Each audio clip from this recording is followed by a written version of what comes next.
Hello and welcome to another one of my videos. This video I'd actually planned on putting out on yesterday's video. Unfortunately some of the stock hadn't arrived and then I just spoke too much, and the video became a lot longer than planned, which isn't always a problem. I know some of you enjoy the longer format, and if it is a problem you can always choose to watch elsewhere, and that's okay. Some people like the short format, some people like the long format. So let's get into it. So I ended up buying 63 quarter sovereigns.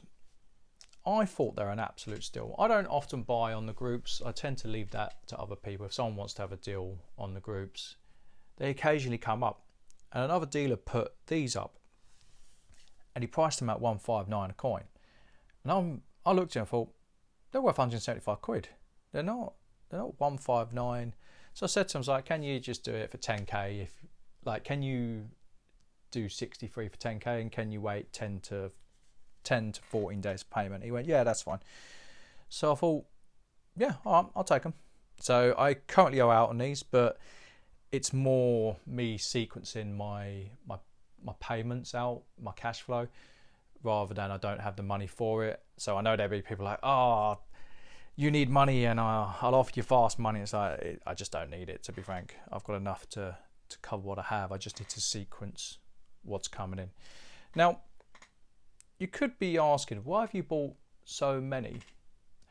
Well, I was looking at the current world situation. I thought I really want to bulk up on small gold. I think that with how precarious it is in the world, I think that there's going to be more in terms of skirmishes and conflicts. I hope there isn't a war, but there's always several wars going on at any one point. It's whether or not the UK gets dragged into it. So I thought maybe I should get some 1 gram bars or some small gold, and I couldn't find any 1 gram bars for the price point I wanted. So these are going to be like quasi stock for me, in the sense that I'm going to put them up for 170 plus post. If they don't sell, I'm quite happy to bury these somewhere. I'll have a boating accident, one or two. So let's actually look at them. They're all the same coin, but to prove I'm not lying to you, I do genuinely have 63 of them. I'm not going to count them, but there's 12 strips and 3 odd ones. And one of the reasons why I thought these were a bargain, because they're in the OMP. So in terms of future value, regardless of if I keep them or not, I can see these being £200 a coin at some point. At what point, you need to ask yourself how long is a piece of string, but I can see them getting there. 1, because they're in OMP. 2, because they're the Jubilee. It's the last coin from, I'm going to say Queen Victoria then. It's not Queen Victoria. I've just been taking pictures of Queen Victoria sovereigns. Queen Elizabeth II. I think there's a good chance that they will get there. But again, if they sell, they sell. And if they don't, they don't. But I'll benchmark the price and the dice will land where they land.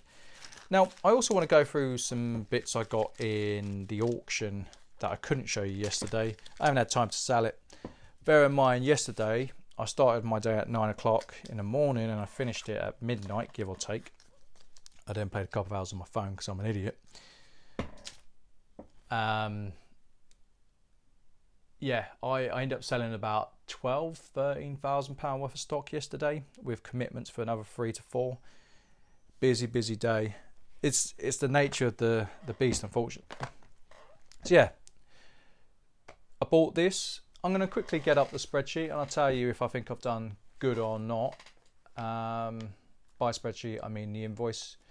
So this is a 20 Balboa. I really like these coins. I've always liked these coins. They're even better in platinum if you ask me. I've had them gold, silver and platinum. So let's have a look. I'm in it for 111.60. That's 5 ounce, I think. Let's have a look. 2,000 grains. I can't recall the weight. In my head when I was bidding on it, I was thinking 130 to 150. I need to double check the weight. I can't quite recall it, so give me a second. I'll quickly do the numbers on it. So 20 Balboas. I always check via Numismatic. It tends to be the best website to go to because they've got all the information you need. What year is it? 1974. Numismatic. Okay, looking online, I'm going to be there or thereabouts, I think, in terms of sale price. They're about 120 to 130. Probably not the best buy. Probably slightly overpaid on that, but that's okay. I think when I'm at auction, there's always going to be coins where if I don't 100% know on the spot, I'm more than happy to take a risk if the upside is there and the downside is minimal. I quite like this. I do genuinely quite like this. Alright, let's get on to the next lot. And by the way, I can take break-even coins and losses when you see what's coming up. So I bought this. I penciled this in for about £200. They're all silver crowns. There's nothing extremely great, I'd say. You know, it's just coins in, coins out. I'm in this for 170. So not a problem. Small win on that, I reckon. I reckon 25 each would do it. It's a nice set, 1977. Now this next lot I can't show you in full because the box is too big, but I'll take out the individual segments. Now this is a huge win on my behalf. Absolutely huge win.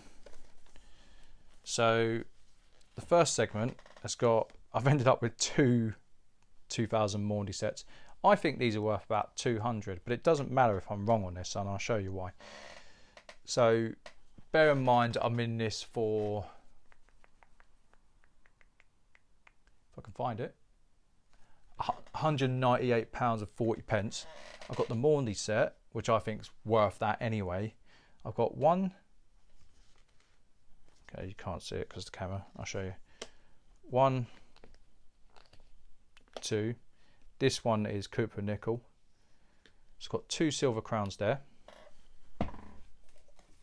It keeps coming, by the way. There's another 5 coins here, but I'll just show you the coins. 3, 4, 5 silver coins, and then there's 2 Cooper Nickels.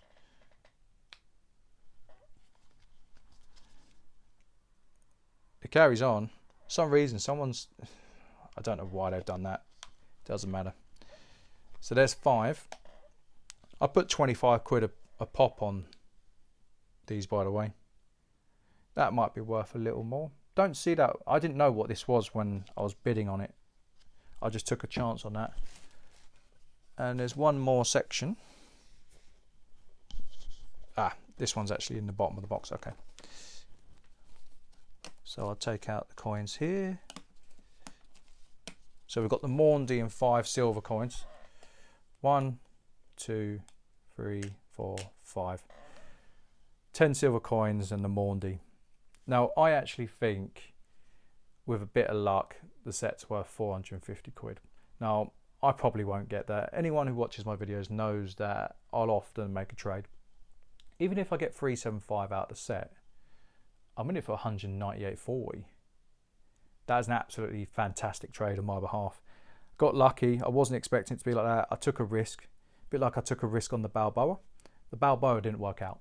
You know, the other set there's going to be minimal in it, but this set really does help pay the bills, so to speak. All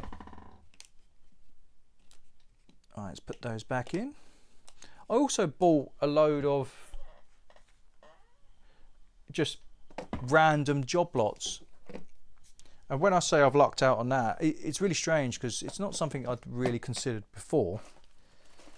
There's absolutely loads of it. I won't go through all of it. I think you'll be pretty annoyed with me if I did, but bits like this. So old pounds, still swap them out. Maybe people will collect, maybe there's collectors of condiment themed bottles, I don't know. But then you get the interesting, like the really interesting stuff. So BU, that's got to be worth what, 15, 20 quid, surely. And it just went on and on and on. This is probably worth, this one's quite a sought after design. I don't know off the top of my head. My gut feeling says 15 to 20. I could be wrong, but I know this design is certainly one that people look for.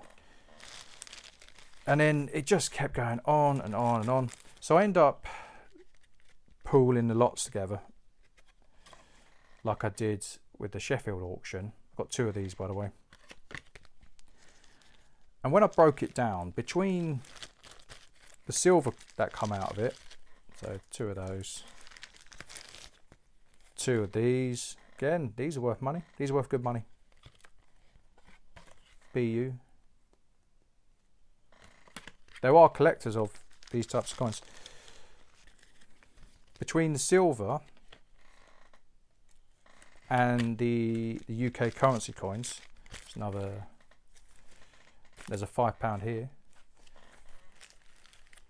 Yeah, just between the silver and the UK currency coins, I'd already broken even. That's not included in the notes. To give you a bit of perspective, this is what I pulled out of it. These are all £5 coins. Not the banks can be a bit funny. £5 coins, loads of £2 coins. These you can still use, although some people are like, oh, I haven't really seen those. Some of these were top. So between that and the silver, I'd already covered costs. How hard is that to sell? It's not. Like it's money. You know, it's not a problem. So happy days for me. I think I worked it out that there's probably about 40% markup for me. This is like the silver I pulled out of it, broke it down.